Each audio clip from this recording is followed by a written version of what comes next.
Hi అండి, నమస్తే. Welcome to our channel Gayatri simple kitchen. ఈరోజు మనం తయారు చేసుకునే రెసిపీ ఇన్స్టెంట్ గులాబ్ జామున్స్. సాఫ్ట్గా జ్యూసీగా నోట్లో వేసుకుంటే అలా కరిగిపోతాయండి ఈ గులాబ్ జామ్స్ అనేవి, అంత బాగుంటాయి. అలాగే ఇక్కడ పాకం పట్టుకునేటప్పుడు ఒక చిన్న టిప్ ఉందండి. ఆ ప్రకారంగా పాకం పట్టుకుంటే మనకి ఈజీగా, అలాగే జ్యూసీగా, లోపల గట్టిగా కాకుండా ఉండలుగా కాకుండా పక్కా కొలతలతో ఈజీ వేలో సింపుల్గా, అలాగే బాగా పాకాన్ని పీల్చి గులాబ్ జామ్స్ కూడా మంచి సాఫ్ట్గా మంచి టెక్స్చర్తో ఎలా తయారు చేయాలో ఈ వీడియోలో చూసేద్దాం. ముందుగా ఒక మిక్సింగ్ బౌల్ తీసుకొని అందులోకి ఏ బ్రాండ్ అయినా పర్వాలేదండి, ఇలా ఇన్స్టెంట్ గులాబ్ జామ్ మిక్స్ని తీసుకోండి. ఇక్కడ నేను 2 కప్పుల దాకా ఇన్స్టెంట్ గులాబ్ జామ్ మిక్స్ని యాడ్ చేస్తున్నాను. ఇందులోకి ఒక పావు కప్పు దాకా నీళ్ళు పడతాయండి పిండి కలుపుకోవడానికి. కొద్ది కొద్దిగా వాటర్ని యాడ్ చేస్తూ ఈ పిండిని ఇలా తడుపుతూ కలుపుకోవాలి. ఒకేసారి వాటర్ని వేసుకోవద్దండి, బ్యాటర్ మరి లూజ్గా అయిపోతుంది. కొద్ది కొద్దిగా నీళ్ళని యాడ్ చేస్తూ ఇలా కలిపేసుకోవాలి పిండిని. ఇలా చేత్తో ప్రెస్ చేస్తూ మరి జారుగా కాకుండా గట్టిగా కాకుండా సాఫ్ట్గా వచ్చేలాగా పిండిని కలుపుకోవాలి. ఇక్కడ వీడియోలో చూపిస్తున్నట్టుగా ఇలా సాఫ్ట్గా పిండిని కలుపుకొని మూత పెట్టేసి ఒక 10 నిమిషాలు పక్కన పెట్టేసుకోండి. ఇప్పుడు పాకం కోసం ఒక గిన్నె తీసుకొని అందులోకి 2 కప్పుల దాకా షుగర్ని యాడ్ చేసుకోండి. ఇందులోకి 2.5 కప్పుల దాకా నీళ్ళని కూడా యాడ్ చేసేసుకోండి. ఇక్కడ నేను షుగర్ కన్నా ఒక అరకప్పు నీళ్ళని ఎక్కువగా తీసుకున్నాను. ఇలా తీసుకోవడం వల్ల మనకి గులాబ్ జామ్స్ అనేవి జ్యూసీగా పాకాన్ని బాగా పీల్స్తాయండి. ఇప్పుడు స్టవ్ ఆన్ చేసుకొని గిన్నె పెట్టుకొని ఈ షుగర్ అంతటిని బాగా మెల్ట్ చేసేసుకోవాలి. ఇలా మంటని హై ఫ్లేమ్లోనే పెట్టుకొని గరిటెతో తిప్పుతూ ఈ షుగర్ అంతా కరిగిపోయేంత వరకు ఇలా కలుపుతూ ఉండండి. మనకి ఇక్కడ జిగురు పాకం కానీ అలాగే తీగ పాకం కానీ రానవసరం లేదండి. షుగర్ కరిగిపోయి షుగర్ సిరప్లా తయారైతే సరిపోతుంది.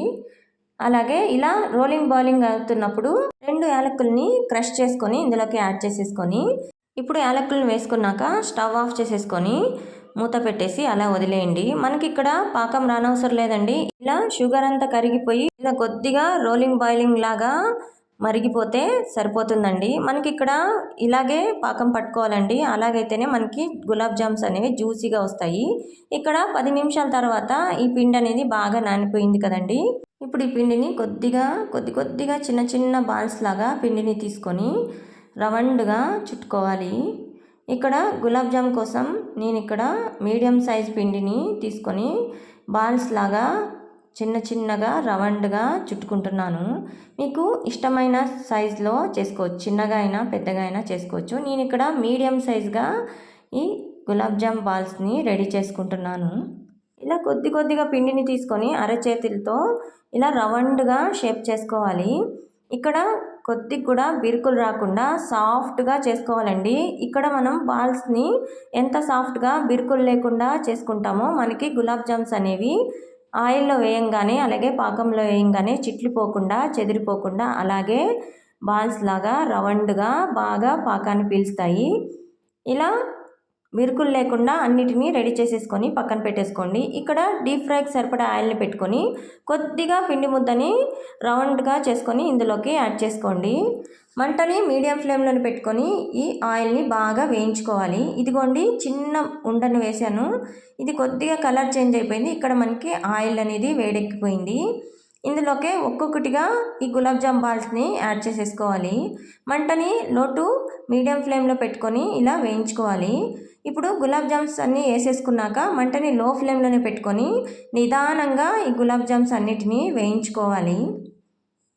ఇలా నిదానంగా అలా రోలింగ్ చేస్తూ పైన గరిటెతో స్మూత్గా ఇలా కలుపుతూ ఉంటే లోపల దాకా బాగా ఉడికిపోతాయండి. మనకి గులాబ్ జామున్స్ అనేవి పిండిగా ఉండకుండా ఇలా బాగా ఉడికిపోతాయి.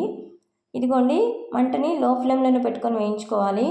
అలాగే కొద్దిగా కలర్ చేంజ్ అయిపోయినాయండి. మనకి ఇక్కడ గోల్డెన్ బ్రౌన్ కలర్ వచ్చేసినాయి గులాబ్ జామున్స్ అనేవి. ఇప్పుడు తీసి డైరెక్ట్గా మనం పాకం పట్టుకున్న ఈ పాకంలోకి షుగర్ సిరప్లోకి యాడ్ చేసేసుకోవాలి. వేడిగా ఉన్నప్పుడే యాడ్ చేసేసుకోవాలండి. షుగర్ సిరప్ కానీ గులాబ్ జామున్స్ కానీ వేడిగా ఉన్నప్పుడే యాడ్ చేసేసుకోవాలి. ఇప్పుడు రెండో వాయి కూడా ఇలాగే యాడ్ చేసేసుకుంటున్నాను. మిగిలిన గులాబ్ జామ్స్ కూడా ఇలాగే వేయించేసుకోండి. ఇదిగోండి ఇలా మంచి కలర్ వచ్చేంత వరకు వేయించుకొని తీసేసుకోవడమే. ఇక్కడ వేడిగా ఉన్నప్పుడే ఈ పాకంలోకి ఈ గులాబ్ జామ్ని వేయించుకున్నవి ఇందులోకి యాడ్ చేసేసుకోవాలి. ఇలా అన్నిటినీ యాడ్ చేసేసుకున్నాక గరిటెతో నిదానంగా స్మూత్గా ఇలా ఒకసారి అటు ఇటుగా కలుపుకోండి. ఇలా అటు ఇటుగా కలుపుతూ ఉంటే మనకి ఈవెన్గా రౌండ్గా అలాగే పాకం కూడా ఈవెన్గా అన్నీ కూడా పీల్చేస్తాయి. ఇలా కలిపేసుకున్నాక అరగంట నుంచి గంట పాటు మూత పెట్టేసి అలా వదిలేసేయండి. ఇప్పుడు అరగంట తర్వాత మూత తీసి చూద్దాం. ఇక్కడ మనం ముందుగా వేసుకున్న పాకం కంటే పాకం అనే క్వాంటిటీ కూడా తగ్గిపోయింది. అలాగే గులాబ్ జామ్స్ కూడా బాగా పాకాన్ని పీల్చేసి జ్యూసీగా రెడీ అయిపోయినాయి. ఇంతేనండి, మనం ఇక్కడ ఈజీగా సింపుల్ వేలో గులాబ్ జామ్ని ఇలా తయారు చేసేసుకోవచ్చు. ఇదిగోండి, ఒక గులాబ్ జామ్ తీసి చూపిస్తున్నాను. ఇక్కడ ఈ గులాబ్ జామ్ అనేది బాగా పాకాన్ని పీల్చేసింది. ఇదిగోండి, మనకి ఇక్కడ పాకం కూడా బాగా పీల్చేసి సాఫ్ట్గా తయారైపోయినాయండి గులాబ్ జామ్స్ అనేవి. అంతేనండి, మనకి ఇక్కడ ఇన్స్టెంట్గా సాఫ్ట్గా గులాబ్ జామ్స్ అనేవి రెడీ అయిపోయినాయి. ఎంతో ఈజీగా పండగలకైనా ఫంక్షన్స్కైనా బర్త్డే ఫంక్షన్స్కైనా ఎలాంటి అకేషన్స్కైనా ఇలా గులాబ్ జామ్ని ఈజీగా తొందరగా చేసేసుకోవచ్చండి. ఎక్కువ టైం కూడా పట్టదు. ఈ వీడియో కనుక మీకు నచ్చినట్లయితే లైక్ చేయండి, షేర్ చేయండి, అలాగే సబ్స్క్రైబ్ చేసుకోండి.